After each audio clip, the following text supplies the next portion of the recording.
Good evening, my dear friends. I welcome you all to the Hindu and the Businessline editorial analysis on July 8, 2022. The environmental laws are for a major overhaul. Instead of the penalties and punitive actions involving imprisonment, government is proposing to increase the amount of penalties, thereby making it holding in crores of rupees from the present 1 lakh rupees limit. Government proposes to increase the penalties by way of fines, taking cues from United States and in UK. The deterrent, which worked in the form of imprisonment for 5 years, is going to be done away with and will be only applicable for environmental interventions involving death or severe damages. There will be an adjudicating authority and the fines will be transferred to an environmental protection fund. So these are the proposed changes on the thinking board of the environmental ministry. Union Environment Ministry is contemplating reducing the punitive actions in the form of prosecution and the jail. So the 7 environmental laws are going to be on an overhaul. Then the Boris Johnson government, the persona in Boris Johnson has fallen, has resigned by pressures from his peers. The Downing Street partying on his birthday was the starting point. In 2019, Boris Johnson became the Prime Minister, a journalist turned politician, and then a Prime Minister of Britain. He promised the orderly exit of Brexit and the solution to the Northern Ireland problem. However, when he lives out of the cabinet, he leaves Britain in an unprecedented economic crisis and political crisis. Johnson had many fallouts. He could not finalize the Brexit and he could not charter the trade with European Union, and the Northern Ireland Protocol remains as it is. And the recent election defeats in Wakefield and two other places showed that he is losing sheen. Recently, a no confidence motion was raised against him, and though he won the no confidence motion, it was predicted that his government was perilous and was about to fall.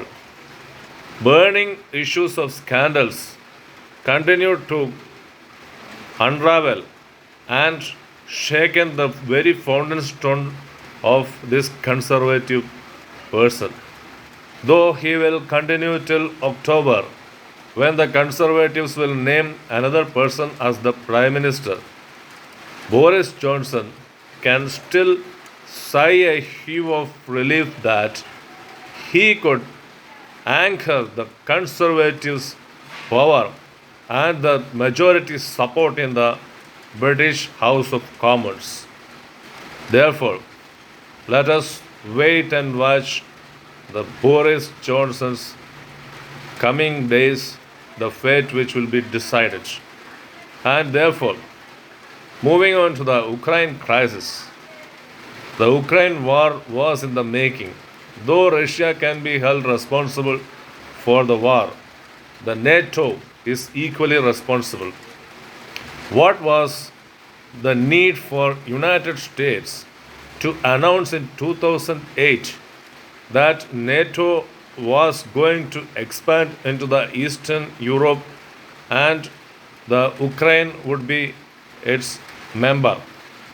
That was the first stage of boiling.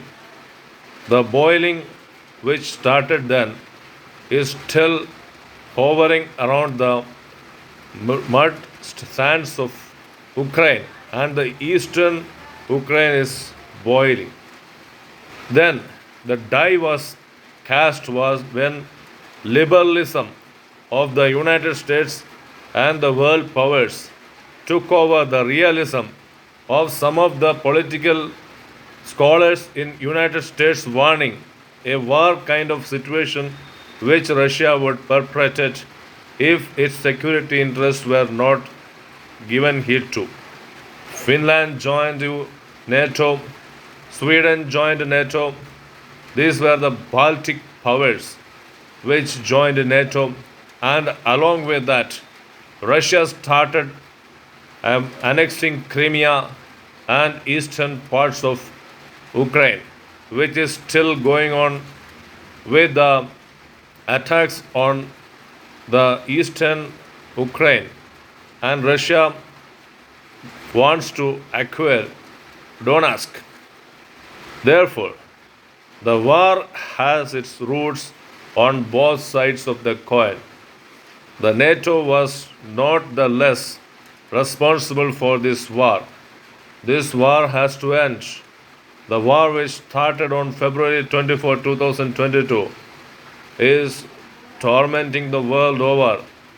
It is the greatest crisis since the 1945. The countries were proclaiming the nuclear would not power would not be used. Since then, the countries have been boiling, and now is the time when the buttons of the end of the war should be pressed, because it will overboil and end the imperfect world which we are in.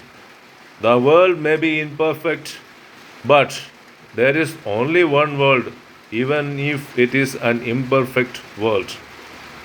Moving on to the business line, Reserve Bank of India is in a hurry to control the depreciating rupee and regulate and bring back its sheen.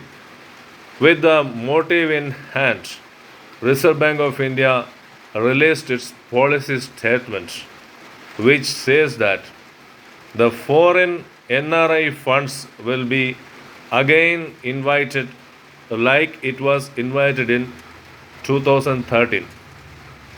Hence, the foreign foreign NRI deposits, the banks have been done away with the requirement to comply with the CRR and SLR.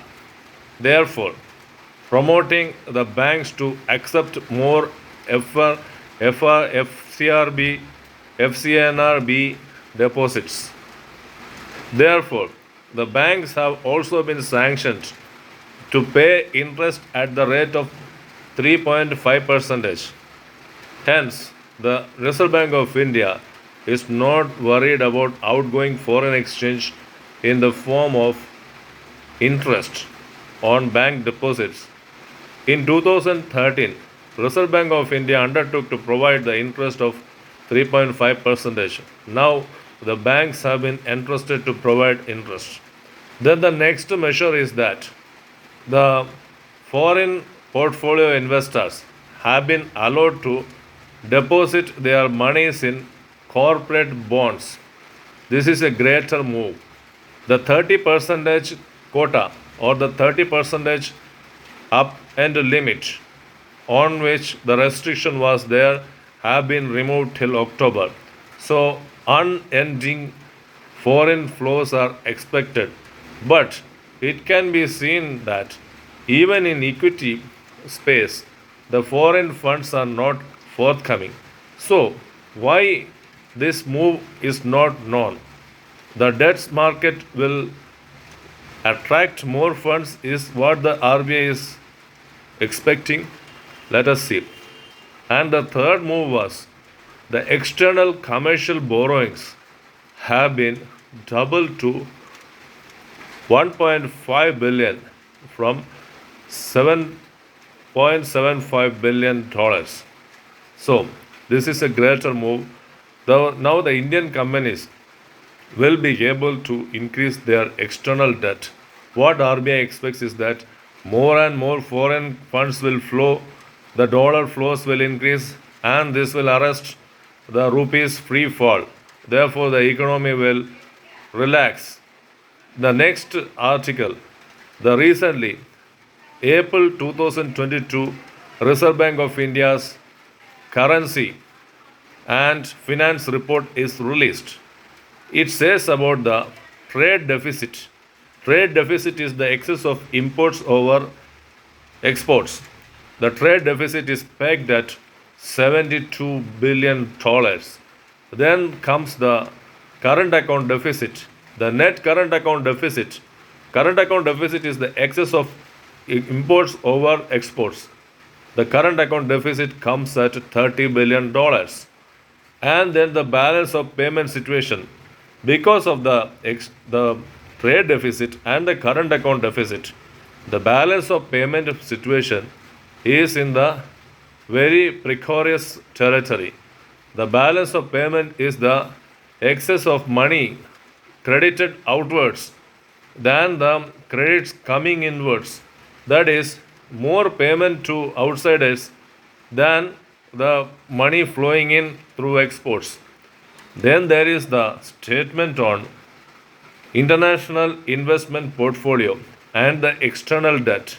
It is estimated that external debt means the debt Indian companies and corporates have borrowed from outside, and the net maturities of which will fall within the next 12 months. It is around 73% of the forex. The foreign currency has also decreased from $640 billion to $538 billion. This is a free fall, and the forex is now 73.5%. So, precarious forex position revealed by the Reserve Bank of India's Finance and Currency Report is a cause of concern. The external debt can be arrested, can be paid only when the foreign exchange assets as a component of foreign exchange reserves increase. Foreign exchange assets for which the Reserve Bank of India has made three moves. First, allowing foreign investors, that is NRIs, to invest in Indian banks. Then the external commercial borrowings have been doubled. And the third move is allowing foreign entities to or foreign individuals to invest in Indian corporate bonds. These are some of the moves. RBI is hoping to ease all these deficits, current account deficit, trade deficit, the balance of payment position, and the international investment portfolio and the external debt. Friends, I have come to the conclusion of today's Hindu and the Businessline editorial analysis. Meet you tomorrow with some more topics like this. Till then, bye, good night.